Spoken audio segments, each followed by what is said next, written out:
now for all the European entrepreneurs, where venture capital investment is more difficult and business is much more conservative and risk averse, do you have any advice to support them in sourcing funding?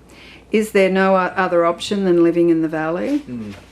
I just came back from Barcelona, where I was a speaker and then a judge of a global competition called HIT.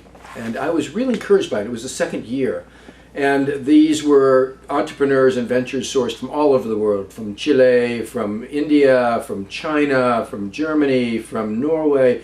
There was a broad swath of great entrepreneurs that had gone through several levels of competition to get to this final competition in Barcelona. And I was very impressed with the quality of the people. The quality of the people that I saw starting companies around the world through this lens was as good as the best that I saw here in the Valley. Wow. What was missing in my mind was an environment in which those seeds could take root. I felt almost embarrassed because as I gave them sort of crumbs of information, insights, they feasted on it. And my heart went out to them because these are people who had the capacity to do great things. And they were clearly in environments where they weren't able to find the resources, the guidance, the mentoring, and the talent that they would need to take their businesses to market. Some, I hope, will succeed. Some were willing to transplant themselves to the United States to be in that environment. The truth is that innovation is distributed around the planet wherever there are smart people, and that's everywhere. Innovation is just part of the creative drive, the human condition to solve problems and create. And there's no significant advantage to having grown up here in Silicon Valley versus growing up in Bhutan to be able to solve great problems. The advantage is as follows. Innovation may be evenly spread and distributed around the world. Entrepreneurship is a profession. Entrepreneurship has a best practice. And the best practice of entrepreneurship on the planet today remains in Silicon Valley. That's not to say that there aren't great practice areas around the world. There are. And that's not to say that Silicon Valley will be the best practice of entrepreneurship 10 years from now. It may not.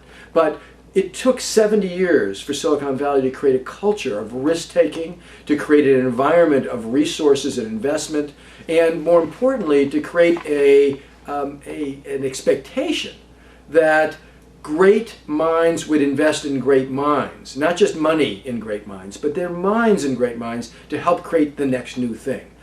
That's something that I find missing in other cultures. When I talk to my European counterparts, or particularly to the European entrepreneurs, they tell me two things.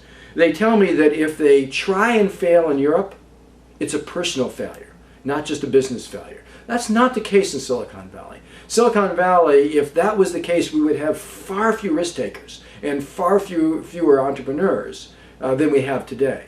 Business failures are business failures, and if you fail for the right reasons, which is pretty much any reason other than being corrupt, stupid, or lazy, then you have an education. Then you're more valuable. The other thing the entrepreneurs in Europe tell me is when somebody is successful in Europe, an entrepreneur has a big win, they disappear from the scene. They retire, they buy a yacht, they do whatever they're going to do, but they don't do what happens here in Silicon Valley, reinvest themselves in the next generation. And until you have generation upon generation reinvesting themselves in the success, the guidance, the mentoring of the next generation, then you don't have a real flywheel mechanism in your entrepreneurial culture. Thank you. And this is very valid then to your experience in Barcelona. How do you feel about all the groups and competitions for funding for startups that are on the rise? In January, I won a spot on the Funded.com showcase and flew in from London the day before. It was an amazing opportunity and a great networking time. Astia also runs trainings for women entrepreneurs which facilitate network opportunities with venture capitalists. Obviously, they charge for that. But do you think these group facilitated opportunities help or hinder the process for startups? And there's one point that I note, because I'm a matchmaker, I still lament there's no matching facilities with these groups, matching VCs with startups. And I did suggest to Adeo Resi that I would help set that up on thefunded.com, but to date they've not been interested enough to do that. Yeah, that's an interesting idea. In terms of the competitions, and I think the corollary, which is those are the incubations that are going on, these incubators that are being created around the world, I'm of two minds. To the extent that the competition doesn't bring together the right ecosystem of investors, of talent to help make these companies successful, and of great entrepreneurs, to the extent that it's really just a sort of amateur showcase, then I don't think it serves anybody's interest, and it builds the wrong expectations. People come there expecting that they're going to be exposed to the people that can help them build their businesses. And if you don't serve that real matchmaking function in bringing together the right people to be part of that competition, like they were in Barcelona, and I was very impressed with the quality of people in Barcelona, then I think you're doing a disservice to both groups. That's number one. Number two, on incubations. In a place like Silicon Valley, I think incubators have a limitation in the sense that incubators keep the entrepreneurial world and culture out rather than in, because Silicon Valley is one big incubator in and of itself. It has the right environment and the right reinforcing values to take good ideas and good entrepreneurs and raise them up. If you build an incubator, all you're doing is insulating yourself from those natural tides in this culture.